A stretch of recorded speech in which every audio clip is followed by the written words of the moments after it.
Great way to start the quarter, at least so far here for the stock market. Nice rally going, 255 to the upside on the Dow. We had strong manufacturing data out of the U.S. and also, left side of your screen, out of China. That's helping to lift stocks and have some people question where they stand on this economy and whether all the talk of recession or slowdown was overdone. Let's bring in Deirdre Bolton from the New York Stock Exchange, also from Matson Money, the CEO Mark Matson, Fairfax Global Markets CEO Paul Dietrich also joins us. Paul, start with you on this, and that's kind of the theme today. It's funny, the themes seem to change day to day, but if all our talk about economy slowing down and the U.S. maybe be on the brink of some sort of a recession, then maybe we were way ahead of ourselves on that. How do you view things? Well, we are slowing down. We went from almost 3% growth last year, and we're going to go down to about 2.4, 2.5% growth this year. But people forget that during the last 4 years of the Obama administration, we had 2.2% growth, and we had a bull market during that period of time. So, you know, we're seeing a slowdown in growth. We don't have the tax cut this year that kind of boosted earnings and everything else, but this is real growth. The story out of China, Deirdre, was interesting because that surprised a lot of people. Everybody's been talking about how much trouble that economy is in. Not to say it was a blowout figure, but any kind of expansion at all came as a surprise. Yeah, that's a great point. Kind of, I mean, first of all, it was a surprise. So already we had that positivity coming into Monday morning from that. And then it was also the fastest growth in manufacturing for 8 months. So not only was it a surprise, but that's a, you know, that's a pretty significant marker.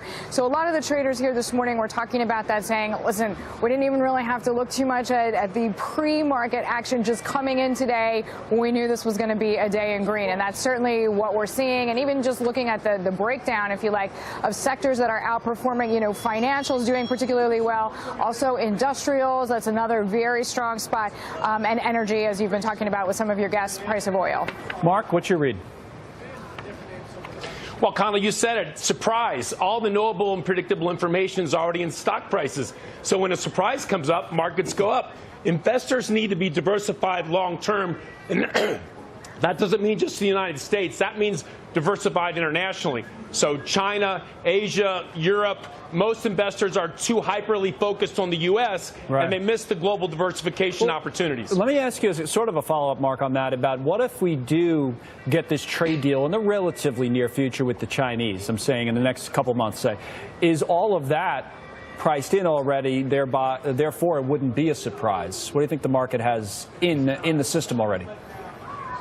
Yeah, Colin, the market is an amazing information processing machine, and it's all in there. Only unknowable things in the future are going to change prices. So don't, you know, predict the next 100%. The next 100% is always up. No one can tell you accurately where the next 20% is. Except Paul Dietrich. He knows, so I'm going to ask him next. What do you think, Paul? I think that if there's a trade deal and we're seeing manufacturing expanding in the two largest economies in the world, China and the United States, that's going to be a real boost, and I think we're going to see a really good 2019. I mean, you could make an argument, Deirdre, that this all delays it a little bit because neither side has as much motivation. I don't know how much truth there is to that, to sign the deal as they would say, you know, let's just say from China's point of view. If you're China and your economy is a complete disaster, the whole idea has been, well, we better get this thing done yesterday. But if your economy's not as much of a disaster, you've been able to provide the stimulus, then maybe you don't have the same motivation and you can hold out for better terms. What do you think? That is certainly, I'm sure, playing on both sets of leaders' minds. We do know these talks are continuing, but I do still think, listen, okay, we got one positive economic data point. Again, it is on manufacturing, so we can't ignore it, but that's just one piece of the puzzle. And I do think the world's two largest economies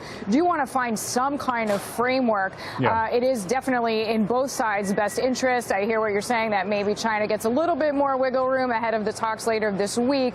But by all accounts, both sides do want at least something set up that both sides understand. You know, Deirdre, the market's doing great. The stock market's doing great today, up 260. But the other thing, I think we can't ignore rates either. Is there a sense from people you're talking to that interest rates maybe have bottomed out here? Or?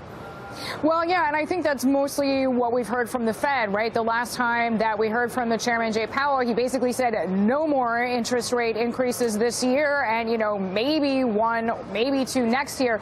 So I think once that has kind of been adjusted for, that's part of the reason why we are seeing financials a little bit higher. I mean, it is a rising tide lifts all boats kind of environment. Yeah, we're at 249 mark, 250 on the 10-year note. I mean, we didn't know where the bottom would be, but maybe we have found it, which would be important for stocks and for the economy as well. Everybody was talking about an inverted yield curve last week.